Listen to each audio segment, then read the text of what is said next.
Hey, salut les loustiques, j'espère que vous allez. Aujourd'hui, je vais te parler de moutons. Blanc, foulec, bel écho trou de boulette. 9 milli et fenu, bel écho trou de boulette. Je baisse la vitre, signe de tête pour qu'elle monte. Je parle pas trop, je monte la montre pour qu'elle monte.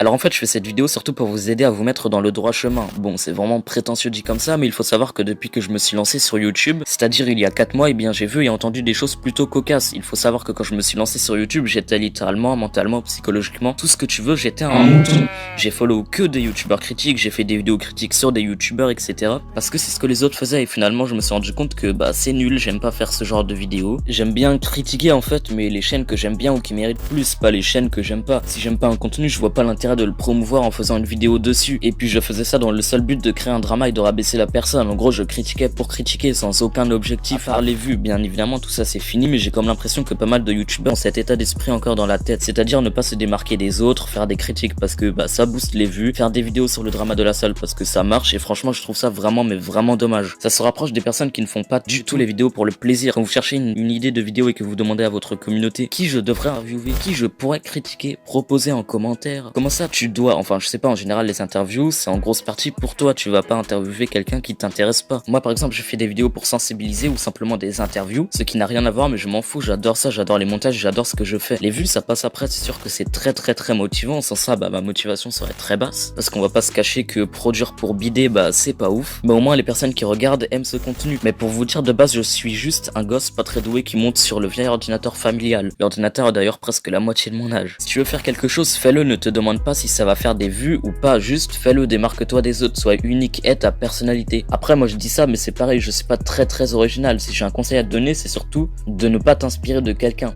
Après, j'ai découvert Potatoes, tu vois. Alors ça, je sais que ça fait beaucoup polémique avec moi, mais putain, Ouais. mais ce mec, c'est un génie et tout, mais ce mec, on pourrait dire ce qu'on veut, mais il est grave créatif. Et moi, j'adore ça. Et je pense que ça a été ma grosse source d'inspiration à mes débuts, mais si je fais ça toute ma vie, bah, je serais juste un suiveur, quoi, un suceur. J'aurais pas créé mon propre truc. Si tu fais ça, même si tu te dis dans ta tête, bon, je vais regarder pour voir comment il fait. Bah, psychologiquement, quand tu tourneras ta vidéo, il est possible que tu fasses 2 ou 3 trucs que la personne que tu as regardé a fait. Après, il y en a qui croient que faire bien les choses, c'est être un mouton. Par exemple, des personnes peuvent dire à quelqu'un qui fait un montage très dynamique, très bon, rempli d'effets, qu'il plagie Potatoes parce qu'il fait la même chose. Pour ceux qui sont en mode plagie potatoes, alors déjà d'une, je vous chie à la gueule, ça c'est à savoir, et de deux, vite. Ou à quelqu'un qui va mettre dans ses miniatures son chibi, une flèche et un logo. Gneu, tu plagies Neizei. Et ça bah c'est absurde, c'est comme si ton prof te disait que tu trichais car tu as la bonne réponse. Bref, le message de cette vidéo c'est que n'attends pas un drama ou un phénomène qui pourra te faire buzz et surtout ne te compare pas aux autres. Bref, c'était Nati, à bientôt.